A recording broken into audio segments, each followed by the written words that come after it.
अस्सलामुअलैकुम, welcome back to Innovate IT zone. आज के वीडियो लेक्चर में हम लोग डिस्कस करेंगे हमारा जो आउटलाइन का टॉपिक है introduction to the various object models, जिसमें हम लोग browsers object models and document object model के बारे में डिस्कस करेंगे। आज इस वीडियो में हम लोग इससे रिलेटेड सारे के सारे कॉन्सेप्ट क्लियर करेंगे, ताकि अगर आपको कोई भी क्वेश्चन होता है इससे रिलेटेड आप मुझे कमेंट सेक्शन में ज़रूर पूछिएगा। तो चलते हैं अपने नोट्स की तरफ और वीडियो को करते हैं स्टार्ट।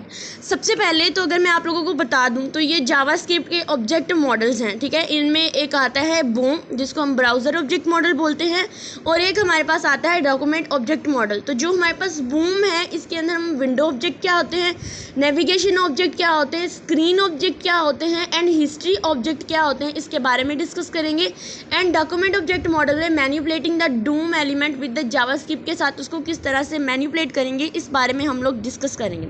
तो सबसे पहले हम लोग ले लेते हैं ऑब्जेक्ट मॉडल्स का जावास्क्रिप्ट में इसका इंट्रोडक्शन, ठीक है। ये जो हमारा ऑब्जेक्ट मॉडल होता है ये जावास्क्रिप्ट में हमें डिफरेंट किस्म के ऑब्जेक्ट मॉडल्स प्रोवाइड करता है, जो कि डेवलपर्स को वेब पेजेस और जो भी वेब ब्राउजर्स होते हैं उनके साथ इंटरेक्ट करने में हेल्प करता है। अब ये जो बूम एंड डूम है ये इस ऑब्जेक्ट मॉडल की टू मेन ऑब्जेक्ट्स होते हैं। तो चलते हैं हम लोग बूम के बारे में डिस्कस करते हैं, इसके की ऑब्जेक्ट देखेंगे।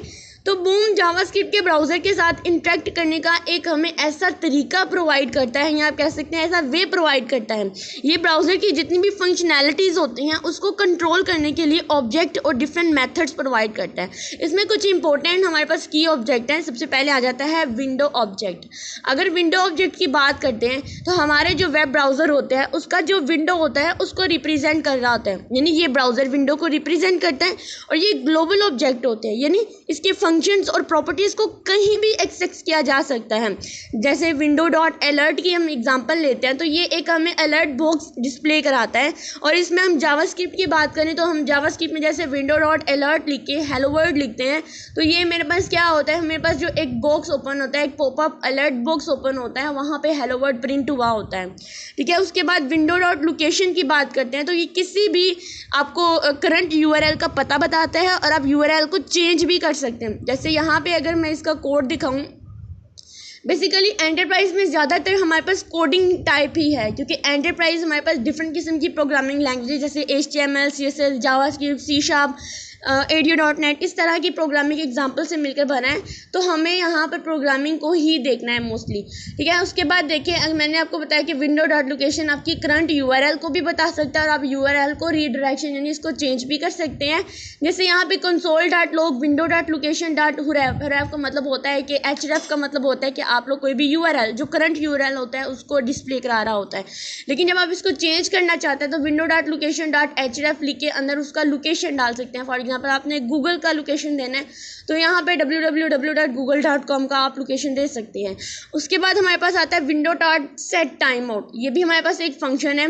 तो ये फंक्शन जो होता है स्पेसिफिक डिले के बाद कोई फंक्शन एग्जीक्यूट होता है इसको बताता है। जैसे इसका अगर हम कोड देखें तो इसमें आ रहा है window dot set time out function, फिर इस फंक्शन की बॉडी बनी और उसके अंदर console dot log execute after the 2 seconds 2000, यानी इसका मतलब क्या है कि आप लोगों ने जो भी टाइम सेट करना है उसमें हर 2 सेकंड के बाद आकर आपके प्रोग्राम एग्जीक्यूट हो। आपका कोई स्पेसिफिक टाइम डिले है, कोई फंक्शन एग्जीक्यूट कर रहा है, वो 2 सेकंड्स के बाद आकर एग्जीक्यूट हो, तो यहाँ पे window dot set time out कहते हैं। जैसे हमने अक्सर टाइमिंग सेट की होती है ना, तो वो इसी चीज़ को रिप्रेजेंट कर रहा होता है। उसके बाद अगर हम लोग देखते हैं नेक्स्ट हमारे पास आते हैं नेविगेशन ऑब्जेक्ट। ये हमने विंडो ऑब्जेक्ट के बारे में पढ़ा था, अब हम नेविगेशन ऑब्जेक्ट के बारे में पढ़ेंगे। तो नेविगेशन ऑब्जेक्ट ये ब्राउज़र जो भी ऑपरेटिंग सिस्टम्स के बारे में जितनी भी इंफॉर्मेशन होती है ना उसके बारे में हमें उसकी इंफॉर्मेशन प्रोवाइड करता है। जो भी हमारे ऑपरेटिंग सिस्टम और जो भी हमारे ब्राउज़र्स होते हैं उनसे रिलेटेड जितनी भी इंफॉर्मेशन होती है नेविगेशन ऑब्जेक्ट हमें प्रोवाइड करता है। जैसे नेविगेटर डॉट यूज़र एजेंट, ये इसके आगे की पॉइंट्स आ रहे हैं, ये कॉमन प्रॉपर्टीज़ आप कह सकते हैं। नेविगेशन डॉट यूज़र एजेंट की बात करें तो ये हमें ब्राउज़र्स के बारे में डिटेल बताता है। जैसे यहाँ पे अगर मैं इसका कोड बताती हूँ। तो नेविगेटर डॉट यूज़र एजेंट, यानी यूज़र जोन से यूज़र इसको प्रेफर कर रहे हैं, जोन से यूज़र इसको यूज़ कर रहे हैं उसके बारे में बताता है। उसके बाद हमारे पास इसका अगला प्रॉपर्टीज़ आती है नेविगेटर लैंग्वेज। नेविगेटर लैंग्वेज क्या काम करती है कि जो भी लैंग्वेज होती है, जो लैंग्वेज हम यूज़र प्रेफर करता है उसको रिटर्न करता है। जैसे console dot log navigator dot language लिखेंगे, और अगर आपने इंग्लिश में लिखना है तो दैन EN यूज़ होगा, अगर उर्दू में लिखना है तो UR इस तरह से होगा, और अगर आपने इंग्लिश US की लेनी है तो इंग्लिश अगर -US यूज़ होगा। इसी तरह से हमारे नेविगेशन जो है वो काम करते हैं। उसके बाद अगर हम नेक्स्ट ऑब्जेक्ट देखें हमारी बूम का, तो उसमें आता है स्क्रीन ऑब्जेक्ट। अब ये यूज़र की स्क्रीन के बारे में इंफॉर्मेशन देता है। जैसे स्क्रीन डॉट विड्थ की बात करें, स्क्रीन डॉट हाइट की बात करें, तो स्क्रीन की जो भी विड्थ होती है, जो भी हाइट होती है, उसके बारे में हमें बताता है। अगर इसकी आउटपुट देखें तो console dot log screen dot width, screen की कितनी विड्थ है वो बताएगा। Console dot log screen dot height, तो स्क्रीन की कितनी हाइट है उसके बारे में हमें इंफॉर्मेशन देगा। उसके बाद आता है हिस्ट्री ऑब्जेक्ट। अब ये जो हिस्ट्री ऑब्जेक्ट होता है ना, ये ब्राउज़र की जितनी भी हिस्ट्री होती है, ब्राउज़र की हिस्ट्री के साथ इंटरेक्ट करने के जो भी मेथड्स होते हैं उस चीज़ को हमें प्रोवाइड करता है। जैसे इसमें कॉमन मेथड्स अगर हम देखें तो हिस्ट्री डॉट बैग, यानी हम लोग जो है देखो, अगर हम लोगों ने अपना गूगल ओपन किया होता है, हम उसकी अगर हमने web browser for example Google Chrome open किया हुआ है, हमने उस पर जितनी मर्जी सर्चिंग की है, यूट्यूब देखा है, टिकटॉक देखी, कुछ भी देखा है, हम लोग वापस उसके जो हमारे पास एक नेविगेशन या आप कैसे 3 डॉट्स होते हैं, वहाँ पर जाकर हम लोग उसकी हिस्ट्री में भी जा सकते हैं कि हमने आज क्या क्या देखा है। तो हम उस हिस्ट्री से उस पेज पर वापस बैक भी जा सकते हैं। तो इस चीज़ को हम हिस्ट्री डॉट बैक बोलते हैं। इसके बाद हिस्ट्री डॉट फॉरवर्ड की बात करें तो ये अगले पेज पर ले जाता है। यानी हम लोग देखो, अगर मैं आप लोगों को एक कॉमन एग्जांपल दिखाती हूँ, फॉर एग्जांपल गूगल की एग्जांपल, तो यहाँ पर अगर मैं आपको एक्सप्लेन करती हूँ,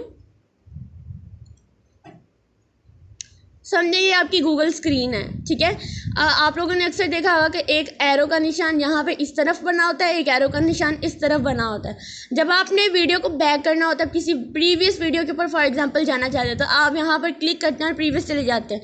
लेकिन आप चाहते हैं कि आप अगली हिस्ट्री पे भी जाएँ, यानी आगे क्या आने वाली चीज़ है उस पर भी जाएँ, तो आप इस एरो के बटन को क्लिक करेंगे तो आप नेक्स्ट चले जाएंगे। इस तरह से हम लोग जो है इसमें काम करते हैं, ठीक है। तो इसके बाद हमारे पास आता है हिस्ट्री। आगे ये जो हिस्ट्री डॉट गो है, ये एक पेज आगे बैकवर्ड जो होता है ब्राउज़र हिस्ट्री को मूव कर देता है। .go -1 का हम लोग यूज़ करते हैं। उसके बाद यहाँ पर हमने बूम के बारे में डिस्कस कर लिया कि हमारे वेब ब्राउज़र्स ऑपरेटिंग सिस्टम के साथ इंटरेक्ट करने में हेल्प करता है। अब हम बात करेंगे हमारे डूम के बारे में, जिसको हम डॉक्यूमेंट ऑब्जेक्ट मॉडल बोलते हैं। तो डूम जो है ये वेब पेज का एक स्ट्रक्चर को ट्री की तरह रिप्रेजेंट करता है। जो भी हमारा वेब पेज होता है उसको एज अ ट्री रिप्रेजेंट करता है, जिसमें हर एलिमेंट एक ऑब्जेक्ट होता है। ये जावास्क्रिप्ट को वेब पेज के कंटेंट और उसके स्ट्रक्चर के साथ इंटरेक्ट करने का जो भी मेथड होता है वो प्रोवाइड करता है। अब अगर हम लोग डूम का इसके की कॉन्सेप्ट समझें तो इसमें हमने डूम का ट्री स्ट्रक्चर ही जो है डिस्कस करेंगे। तो सबसे पहले इसके ट्री स्ट्रक्चर में सबसे पहले आता है डॉक्यूमेंट ऑब्जेक्ट, यानी वेब पेज का जो रूट ऑब्जेक्ट होता है उसको रिप्रेजेंट करते हैं। उसके बाद हमारे एलिमेंट नोड्स आते हैं, यानी जो भी हमारे HTML एलिमेंट्स को रिप्रेजेंट करते हैं, जैसे हमारा डिव हो गया, हमारा पैराग्राफ हो गया, हमारा एंकर टैग हो गया, ये इस चीज़ को रिप्रेजेंट कर रहे होते हैं एलिमेंट नोड्स जो होते हैं। सबसे पहले तो वेब पेज का एंटायर जो होता है उसको रिप्रेजेंट करता है, फिर HTML एलिमेंट्स आते हैं। उसके बाद हमारे टेक्स्ट नोड्स आते हैं, यानी एलिमेंट्स के अंदर जो भी टेक्स्ट होता है उसको रिप्रेजेंट करता है। देन उसके बाद हमारे एट्रीब्यूट नोड्स आते हैं, यानी एलिमेंट्स के एट्रीब्यूट जैसे डिव है, उसके बाद उसके अंदर हम उसको क्लास का एट्रीब्यूट भी ले सकते हैं, ID भी ले सकते हैं, इस चीज़ को रिप्रेजेंट करता है। तो ये डूम का एक हमारे पास ट्री स्ट्रक्चर है। ये भी हमारे पास वेब के साथ इंटरेक्शन में ही हेल्प करता है। वेब का ट्री स्ट्रक्चर जो है उसको रिप्रेजेंट कर रहा होता है, ठीक है, जिसको हम डॉक्यूमेंट ऑब्जेक्ट मॉडल बोल रहे हैं। डॉक्यूमेंटेशन फॉर्म में हमें जो है उसका पूरा नोड जो है, यानी उसका पूरे का पूरा स्ट्रक्चर रिप्रेजेंट कर रहा है। उसके बाद आता है manipulating the doom element with the JavaScript. तो जावास्क्रिप्ट के साथ डूम एलिमेंट्स को किस तरह से हम लोग मैनिपुलेट कर सकते हैं। सबसे पहले अगर हम एग्जांपल लेते हैं तो इसमें आता है सिलेक्टिंग द एलिमेंट। तो इसमें देखिए एलिमेंट्स में जैसे document dot get element by the ID, किसी भी एलिमेंट को उसकी ID से सिलेक्ट करता है ये चीज़, ठीक है। देखो select an element by its ID। उसके बाद इसके एग्जांपल दिया है, for example header is equal to document dot get element by ID header. तो जो भी हेडर होगा उस चीज़ को रिप्रेजेंट करेगा। इसी तरह से ये मेरे पास एक एलिमेंट था, सिलेक्टिंग एलिमेंट। उसके बाद हम क्लास से भी इसको रिप्रेजेंट कर सकते हैं। Document dot gate elements by the class name, तो अंदर उसकी क्लास का नेम दे देंगे। जैसे आपने कोई आइटम सेलेक्ट किया है और वहाँ पे document dot gate elements by the class name से उस आइटम को आप लोगों ने गेट कर लिया है। उसके बाद डॉक्यूमेंट डॉट क्यूरी सिलेक्टर, तो आप इसमें सिलेक्टर भी यूज़ कर सकते हैं, यानी select the first element that matches the CSS selector से जो भी मैच होता है उसको हम लोग यहाँ पे रिप्रेजेंट करते हैं।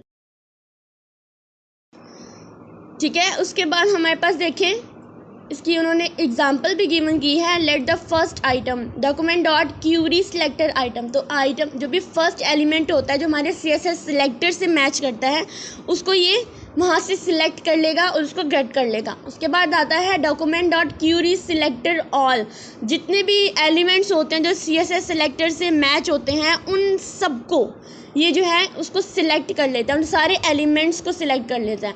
जब मैंने बात की थी डॉक्यूमेंट डॉट क्यूरी सिलेक्टर की, तो मतलब ये सिर्फ फर्स्ट एलिमेंट को ही सिलेक्ट कर रहा था, लेकिन जब मैंने बात की document dot Curie select all, selector all का मतलब ये एलिमेंट्स, जितने भी एलिमेंट्स होते हैं जो CSS सिलेक्टर के साथ मैच कर रहे होते हैं उन सबको ये एक्सेस कर लेता है। Let all item document dot Curie selectors all, ये देखो जो कि ये डोम के अंदर है, डोम डॉक्यूमेंट को हम रिप्रेजेंट कर रहे हैं तो इसलिए हम लोग डॉक्यूमेंट डॉट क्यूरी सिलेक्टर से इस तरह से इसको रिप्रेजेंट कर रहे हैं। उसके बाद आता है मैनिपुलेटिंग कंटेंट, यानी जितना भी कंटेंट है उसको हम लोग चेंज भी कर सकते हैं, मैनिपुलेट भी कर सकते हैं, उसको मॉडिफाई कर सकते हैं। जैसे टेक्स्ट कंटेंट चेंज करना, चेंज द टेक्स्ट कंटेंट। जैसे एक हमने पैराग्राफ लिया है, इसमें मैंने इसको document dot get element by ID के थ्रू इस पैराग्राफ को मैंने एक्सेस कर लिया। अब मैं चाहूँ तो इस टेक्स्ट को कंटेंट भी चेंज कर सकती हूँ। फॉर एग्जाम्पल यहाँ पे हेलो वर्ल्ड लिखा था तो मैंने उसको लिख दिया न्यू टेक्स्ट कंटेंट। यहाँ पे मैं टेक्स्ट का जो भी कंटेंट होती हूँ वो लिख दूंगी, यानी पहले वाले से उसको रिप्लेस कर दूंगी। ये चेंज टेक्स्ट कंटेंट होता है। उसके बाद जो भी हमारा HTML कंटेंट होता है उसको भी हम चेंज कर सकते हैं। फॉर एग्जाम्पल यहाँ पे डिव है और यहाँ पे मैंने ID के थ्रू इस डिव को एक्सेस कर लिया है। अब मैं इनर HTML में गई हूँ और यहाँ पे मैंने HTML का अपडेट कर दिया, ये जो स्ट्रॉन्ग रिप्रेजेंट कर रहा था बोल्ड करके, तो यहाँ पे अपडेट द HTML कंटेंट को मैं अपडेट कर दूंगी। तो इस चीज़ को भी हम लोग यहाँ पे चेंज कर सकते हैं। जहाँ पे हम लोग टेक्स्ट कंटेंट को मैनिपुलेट कर सकते हैं वहाँ पे हम एट्रीब्यूट को भी चेंज कर सकते हैं। जैसे गेटिंग एन एट्रीब्यूट की बात करें तो यहाँ पे लेट द लिंक, एक लिंक है जिसको मैंने गेट कर लिया है ID के थ्रू। अब मैंने उस लिंक को मैंने href लिया है और उस लिंक के जो भी एट्रीब्यूट्स होते हैं उसको मैंने href से रिप्लेस कर दिया है। तो कंसोल डॉट लिंक href, यानी जो लिंक मेरे पास अवेलेबल था उसकी जगह पे अभी href वाला लिंक जो है वो मेरे पास अवेलेबल होगा। तो मैं यहाँ एट्रीब्यूट के थ्रू लिंक को गेट भी कर सकती हूँ।